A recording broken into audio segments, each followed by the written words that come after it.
Bienvenido al curso de Electrónica Básica desarrollado por radioelectronica.es. Capítulo 1. Nociones elementales. Podría decirse que la electrónica es una prolongación de la electricidad. Esto es motivo suficiente para pensar que si queremos tener una base sólida en que apoyarnos para estudiar electrónica, al menos necesitaremos unos conocimientos elementales de electricidad. Es algo así como cuando quieres pintar una pared. Antes de aplicar la pintura definitiva, hay que preparar la superficie, porque de lo contrario, si no tapas los pequeños agujeros, cubres las grietas, alisas y le das la imprimación, la pared te quedará hecha una verdadera pena. Quizás el trabajo de preparar la superficie para el pintado definitivo te parezca algo árido y fastidioso. Pero si no lo haces, ya sabes con lo que te vas a encontrar al final. Será algo muy feo, antiestético, con poca calidad y nada agradable a la vista. Pasa lo mismo cuando se estudia cualquier faceta del saber humano. Al principio cuesta esfuerzo. Si todo fuera tan sencillo que no tuviéramos que sacrificarnos para conseguir nuestras metas, el mundo estaría lleno de ingenieros, científicos, cirujanos y técnicos en electrónica también.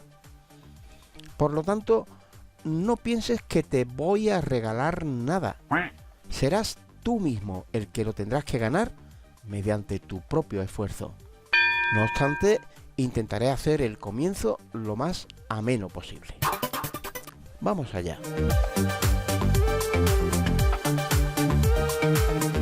Es probable que nada más empezar este curso te hagas preguntas como ¿qué es la corriente eléctrica? ¿Qué es un condensador y para qué sirve? ¿Qué función tienen las resistencias? ¿Qué es un transistor y cómo funciona? ¿Qué es un oscilador y para qué se utiliza? ¿Cómo funciona un amplificador? ¿Qué sucede en el interior de un receptor de radio? Tranquilo, no tengas prisa. Antes de darte las respuestas y de adentrarnos en el mundo de la electrónica pura y dura, debemos de tener claros algunos conceptos básicos sin los cuales nos resultará imposible entender lo que viene después. Quizás te parezca que las ideas y los conceptos que voy a exponer a continuación no tienen ninguna relación con la electricidad ni con la electrónica. Incluso es posible que, como en el caso de la pintura, no te resulten muy amenos y te aburras un poco. Por eso te voy a pedir una pequeña porción de voluntad y otra de paciencia. Te aseguro que todo lo que voy a contarte ahora es importante y va a servirte para entender lo que venga en vídeos posteriores. Así que presta atención, por favor. Comenzamos a sentar las bases.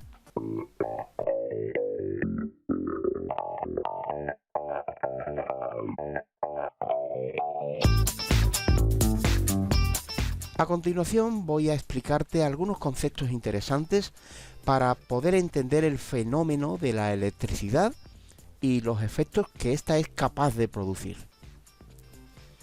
No sé si te gustará el fútbol, pero tanto si sí como si no, estoy seguro que entenderás que el balón alcanzará la portería con mayor violencia cuanto más fuerza ejerza el delantero al darle la patada. Cuando esto último ocurre, el balón se pone en movimiento y adquiere gran velocidad, porque el delantero lo ha golpeado con la fuerza de su pierna.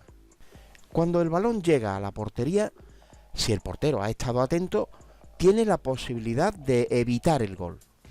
Para ello, no le queda más remedio que ejercer una fuerza sobre la pelota, fuerza que ha de ser mayor cuanto mayor haya sido la fuerza con que el delantero la haya golpeado.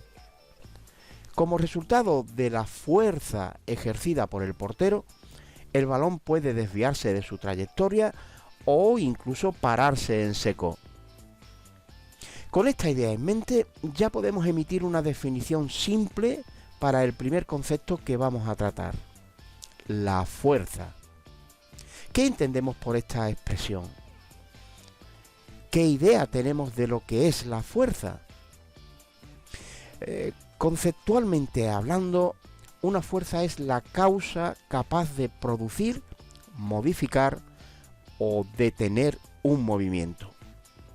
Por lo tanto, podemos entender que una fuerza puede poner en movimiento un cuerpo, modificar su velocidad, su dirección o el sentido de su desplazamiento e incluso pararlo.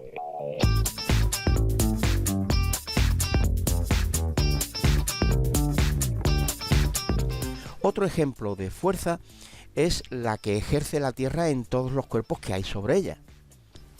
A esa fuerza particular la llamamos peso y la medimos en kilogramos. El kilogramo es una unidad que puede servirnos para medir todo tipo de fuerzas físicas. Por ejemplo, podemos medir la fuerza que es capaz de generar una persona por el peso en kilogramos que puede levantar.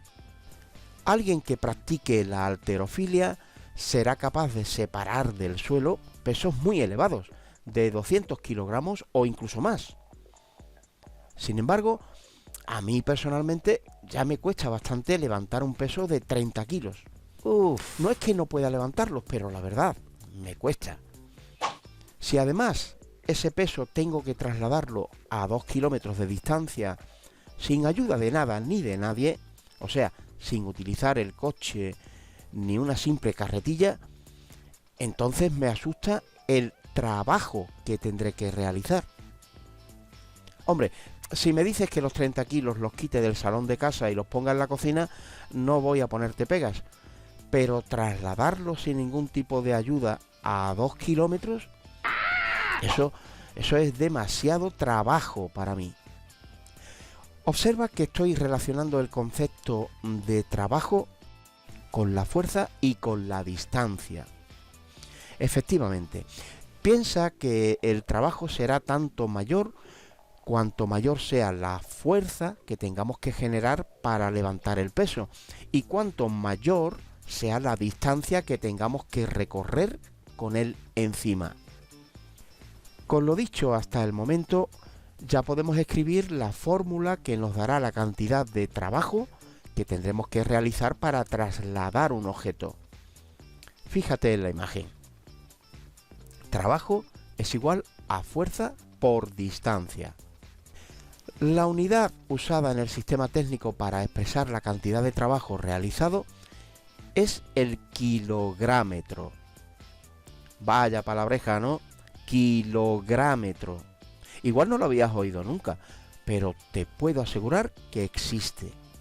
Un kilográmetro es el trabajo que tendremos que realizar para elevar un peso de 1 kilogramo a la distancia de 1 metro. Si en lugar de 1 kilogramo tuviéramos que levantar los 30 de que hablamos antes, la cantidad de trabajo a realizar sería de 30 kilogramos por 1 metro igual a 30 kilográmetros. Teniendo esto en cuenta, imagina ahora que estamos reparando la azotea de una casa. Debemos suministrar material de construcción a nuestros compañeros situados arriba, en el tejado. Disponemos de una pequeña grúa que es capaz de elevar un peso máximo de 100 kilogramos a 1 metro por cada segundo de tiempo. Sin embargo, uno de los operarios dispone de otra grúa que es capaz de elevar hasta 1000 kilogramos a esa misma altura de 1 metro por cada segundo de tiempo transcurrido. ¿Qué grúa es la que más nos conviene? Evidentemente, la segunda, la cual tiene una gran ventaja sobre la primera. Sin duda alguna es la mejor, porque puede realizar un trabajo 10 veces superior en el mismo tiempo. Y esto es así por una sencilla razón, porque la segunda grúa tiene más potencia que la primera. Potencia. Hablando de electricidad o de electrónica, esta palabra ya nos resulta más familiar, ¿no es así? El término potencia lo relacionamos perfectamente con la electricidad y con la electrónica. Pero ¿sabemos definir exactamente este concepto? Vamos a ello.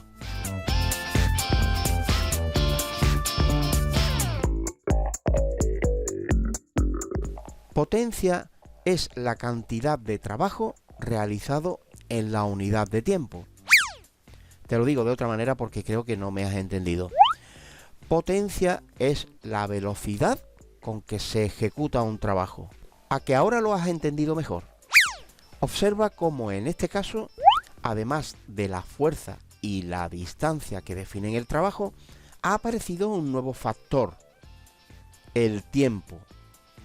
Sabiendo esto, podemos decir que la primera grúa puede desarrollar una potencia de 100 kilogramos por un metro por segundo igual a 100 kilográmetros por segundo. Sin embargo, la potencia que puede desarrollar la segunda grúa sería de 1000 kilogramos por un metro por segundo igual a 1000 kilográmetros por segundo. Con esto dejamos claro que la potencia en mecánica se mide en kilográmetros por segundo y repetimos, no es ni más ni menos que la rapidez con que se ejecuta un determinado trabajo. En la mayoría de ocasiones esta unidad se queda demasiado pequeña, por lo que normalmente se usa el llamado caballo de vapor, que corresponde a una potencia de 75 kilográmetros por segundo. Concretamente, la primera grúa podría generar una potencia de 100 kilográmetros por segundo divididos entre 75 igual a 1,33 caballos de vapor. La segunda grúa, o sea, la más potente, tendría una potencia de 1000 kilográmetros por segundo divididos entre 75 igual a 13,33 caballos de vapor. Hagamos un pequeño resumen de lo visto hasta ahora en este vídeo.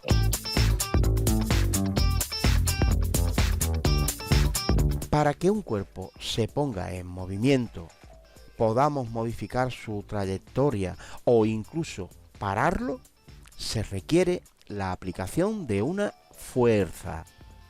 Por esta razón, llamamos fuerza a la causa capaz de producir, modificar o detener un movimiento.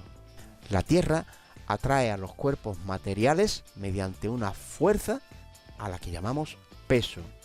Así, la unidad que usamos para medir la fuerza es la misma que la utilizada para pesar las cosas, o sea, el kilogramo. Para desplazar o elevar un objeto, necesitaremos ejercer una fuerza sobre él a lo largo de una determinada distancia. Al resultado de multiplicar la fuerza por la distancia se le conoce como trabajo. El trabajo lo medimos mediante una unidad llamada kilográmetro. Un kilográmetro es el trabajo necesario para elevar un objeto de 1 kilogramo de peso a una distancia de 1 metro. Cuando además tenemos en cuenta el tiempo transcurrido al realizar un trabajo, entonces estaremos hablando de potencia. Potencia es la rapidez con que se ejecuta un trabajo, o lo que es lo mismo, la cantidad de trabajo realizado en la unidad de tiempo. Fin del resumen. Quizás creas que todos los conceptos que hemos visto hasta ahora no tienen nada que ver con la electricidad. Sin embargo, piensa que gracias al fenómeno eléctrico podemos oír el sonido producido por la membrana en movimiento de un altavoz, con tanto más volumen cuanto más potencia tenga el amplificador usado.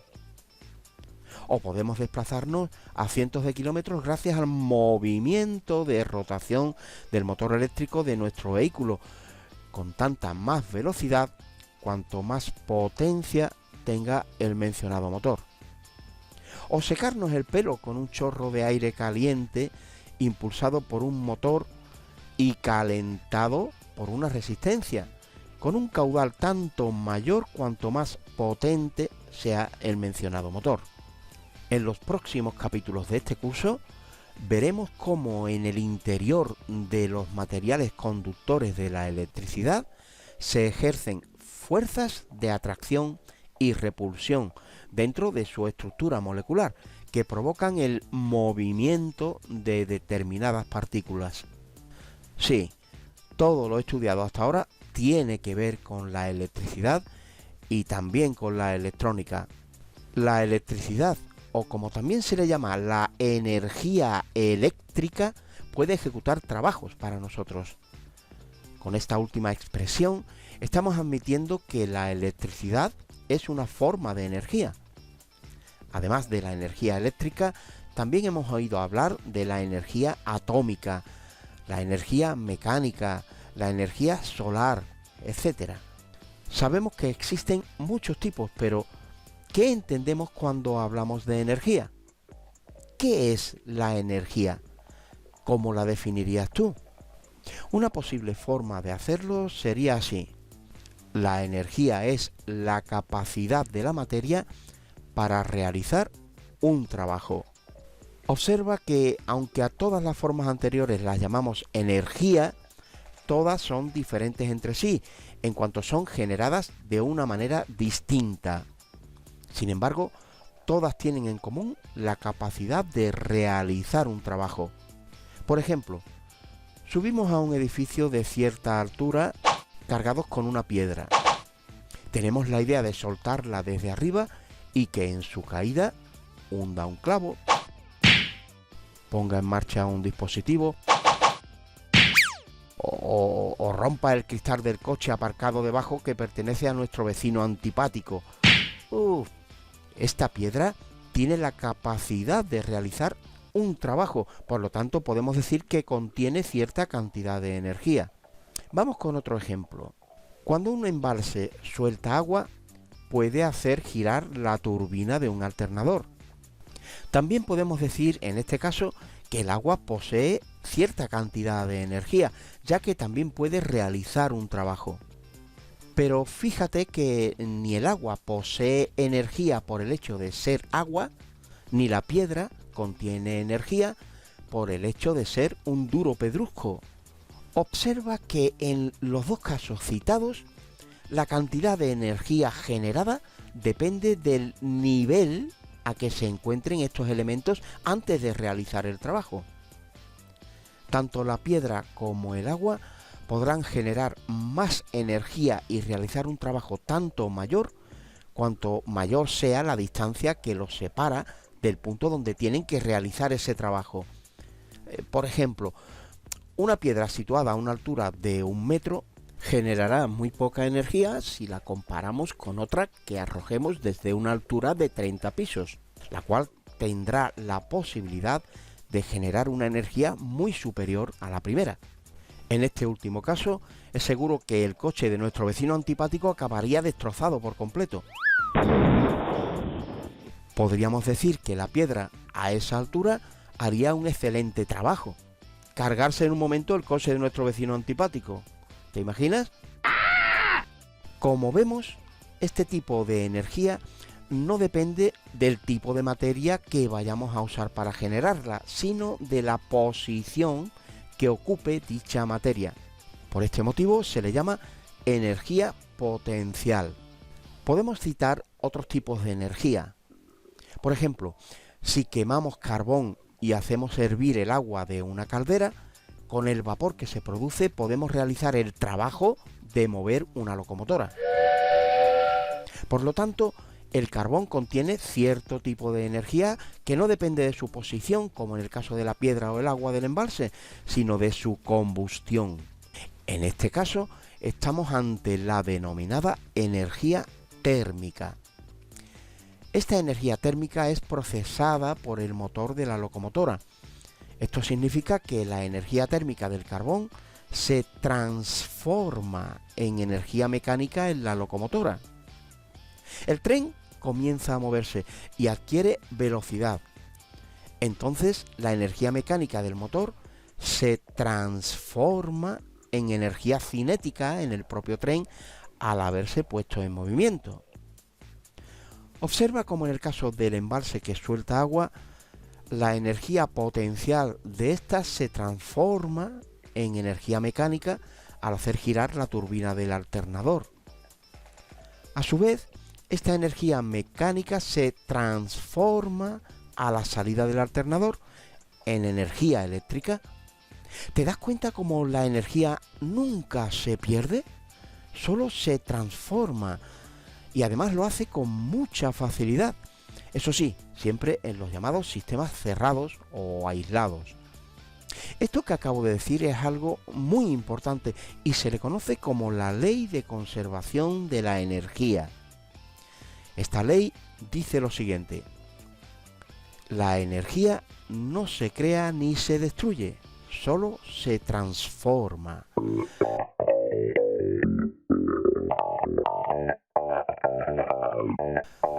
Bueno, hasta ahora hemos hablado de fuerza, de trabajo, de potencia y de energía, y hemos visto que todos estos conceptos están relacionados. También hemos visto que existen diferentes tipos de energía: energía potencial, energía mecánica, energía térmica, etc. Hemos hablado un poco de todas ellas. Sin embargo, aún no hemos dicho apenas nada sobre el tipo de energía que más nos interesa: la energía eléctrica. Vamos a hablar un poco sobre ella. Visto lo visto, podemos llegar a la conclusión de que la electricidad es una forma de energía, ya que mediante ella podemos hacer aparecer fuerzas capaces de realizar un trabajo. Vamos a ver esto más detenidamente y también vamos a comprobarlo mediante un experimento práctico. Teniendo en mente la ley de conservación de la energía, vamos a transformar energía mecánica en energía eléctrica y posteriormente verificaremos de manera evidente que gracias a esta última aparecen fuerzas capaces de realizar un trabajo, por lo que podemos estar seguros que estamos en presencia de una forma de energía y que en esta ocasión se trata de energía eléctrica. Este experimento ya lo puso en práctica un sabio griego llamado Tales de Mileto, hace ahora unos 2600 años. El señor Mileto tomó una barra de lacre y la frotó repetida y enérgicamente contra un tejido de lana. Una vez hecho esto, Mileto acercó la barra de lacre a unos pedacitos de corcho. Entonces observó algo muy interesante. Los trocitos de corcho eran atraídos por el lacre. Se levantaban y, elevándose desde la superficie donde reposaban, se pegaban a él. Aunque el señor Mileto no tenía ni la más remota idea de por qué ocurría aquello, nosotros sí lo sabemos después de haber llegado hasta aquí. Al frotar el lacre contra el trapo de lana, Mileto realizó un trabajo. Utilizó su fuerza física para liberar cierta cantidad de energía mecánica, transformándola y acumulándola en el lacre en forma de energía eléctrica. Cuanto más fuerte frotaba el lacre contra la lana,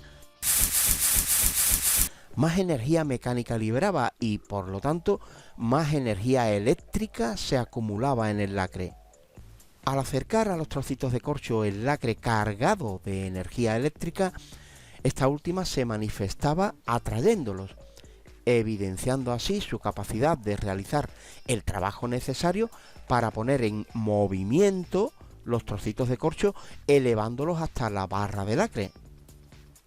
El por qué ocurre esto lo veremos con detenimiento en un próximo vídeo donde aclararemos todos los detalles de esta experiencia.